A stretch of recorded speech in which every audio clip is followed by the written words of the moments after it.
Halo, halo guys, perkenalkan di sini Anita. Eh, aku mau bawain materi simpulan paragraf di UTBK, khususnya penalaran umum kan ada soal tentang simpulan paragraf, makanya kita akan mendalami materi ini. Untuk mengetahui simpulan dari suatu paragraf, kita harus tahu dulu apa sih paragraf itu. Nah, pengertian paragraf bisa dibaca di sini. Paragraf adalah bagian bab dalam suatu bacaan atau karangan yang biasanya dimulai dengan garis baru atau alinea yang mengandung satu ide pokok, yang artinya paragraf berisi kumpulan kalimat yang dijabarkan berdasarkan ide pokok atau gagasan utama. Jadi, suatu paragraf ini didasari sama ide pokok. Nah, ide pokok ini nantinya dikembangkan sampai menjadi paragraf. Terus apa aja sih unsur pembangun paragraf? Seperti yang dijelasin tadi, kalau suatu paragraf itu asalnya dari suatu ide pokok yang dijabarkan. Nah, unsur pembangun paragraf ada yang namanya gagasan utama dan gagasan penjelas.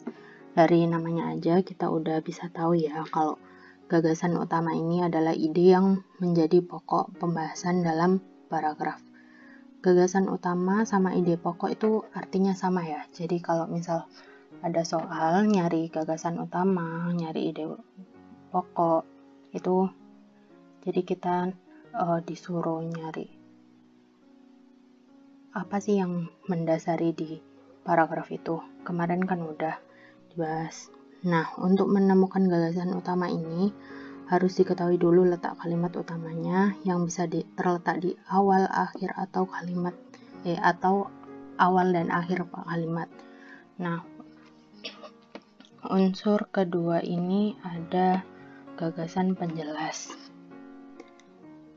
Gagasan penjelas ini isinya menjelaskan gagasan utama. Misal nih, ide dari paragrafnya itu perkembangan telepon seluler. Nah, kita jelasin dari awal gimana sih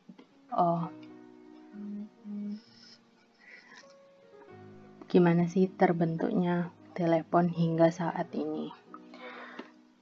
Terus kita lanjut ke jenis-jenis paragraf.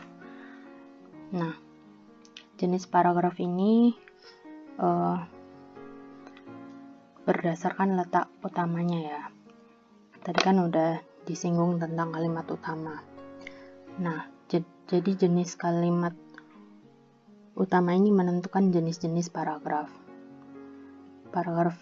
Jenis paragraf ini ada 3, yaitu deduktif, induktif, dan campuran. Deduktif itu kalimat utamanya di awal paragraf. Nah, biasanya ada ciri khasnya gitu ya. Dia membahas yang umum dulu, baru yang lebih rinci. Kalau paragraf induktif ini kebalikan dari paragraf deduktif. Jadi, awal kalimat dia ngejelasin sesuatu, terus baru dia ditarik kesimpulan. Biasanya ada konjungsi gitu ya. Ada kata-kata oleh karena itu, jadi, dengan demikian. Nah, paragraf yang terakhir itu ada paragraf campuran. Itu gabungan dari kedua jenis paragraf, yaitu paragraf deduktif dan induktif. Jadi kalimat utama dari paragraf campuran ini berada di awal dan akhir kalimat. Nah, kita lanjut ke contoh soal. Wah, ada tips. Nah, tips untuk menjawab soal simpulan, kita baca pertanyaan terlebih dahulu. Jangan sampai kalian udah baca teks sebanyak ini, terus kalian baca pertanyaannya, terus kalian ngeblank. Apa sih yang ditanyain gitu. Jadi kita baca di pertanyaannya dulu. Berdasarkan paragraf di atas, manakah simpulan yang benar? Nah, setelah baca pertanyaannya, kita baca kalimat pertama. Kalimat pertama ini yaitu kesehatan anak selalu menjadi perhatian utama bagi orang tua. Dia membicarakan tentang kesehatan anak. Terus kita lihat di kalimat terakhir, mereka mengira bahwa jika ke rumah sakit mereka akan disuntik dan membayangkan sakitnya jarum suntik menjadi alasan yang paling banyak.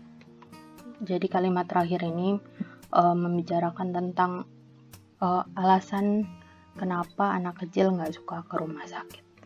Jadi simpulan yang benar kita bahas satu-satu.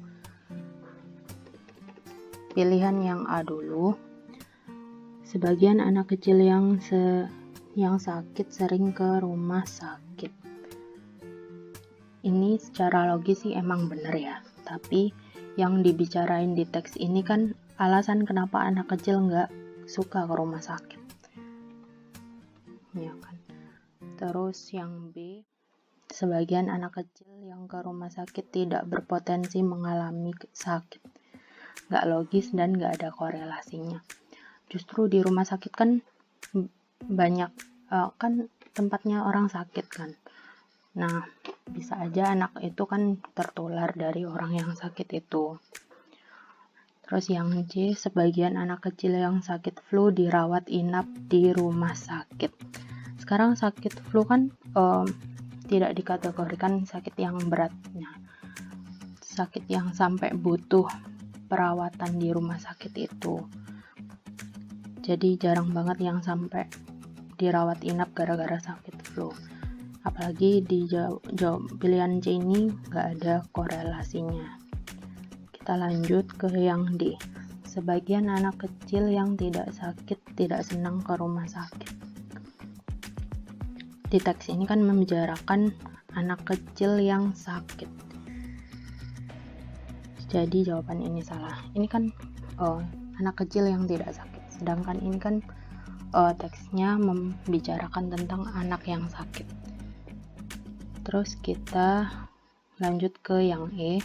Sebagian anak kecil pada akhirnya harus dibawa ke rumah sakit. Di paragraf ini dia membicarakan anak sakit tapi nggak mau dibawa ke rumah sakit. Tapi pada akhirnya kalau anak itu membutuhkan perawatan, ya mau nggak mau dia harus ke rumah sakit. Jadi dia pada akhirnya kan mereka harus berobat. Jadi semua jawaban yang tadi yang paling nyambung dengan teks ini dan paling logis juga itu menurutku yang E. Mungkin sampai situ dulu sih pembahasanku mengenai simpulan ini. Semoga bisa kalian pahami. Kalau memang ketika kalian menonton video ini kalian belum juga paham, kita lanjut diskusinya. Sampai nanti.